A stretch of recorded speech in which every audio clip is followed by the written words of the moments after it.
my channel. If you are new to this channel, please subscribe to get more videos. Today I'll be showing us how to create a folder for your virtual class on Edmodo. Now the first thing you do is to click on the library to create a folder. You click on new. Here you can see you have options. Now I want to create a folder for my class, so I click on new folder.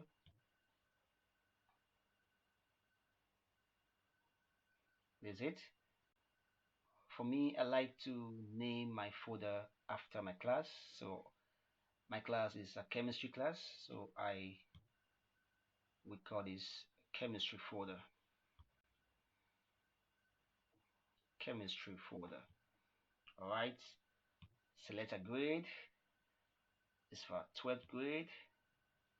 The subject is chemistry.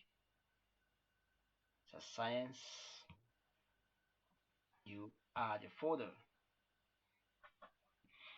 Yes, so as you can see, my chemistry folder has been added to my library. All right. Now you can also share this folder with your class, and you can also add content materials which you want your students to be able to access on this folder. If I should open the folder now, you will see that my folder is empty. Yes, see, empty folders. So next week I'll be showing us how to add content to our folder and also how to share the folder with your class. I hope you find this video how to create folders helpful. If you have any question or if you have any features of Edmodo that you want me to make a video on, please feel free to leave a comment below and I shall do as commented. Thank you very much. God bless you.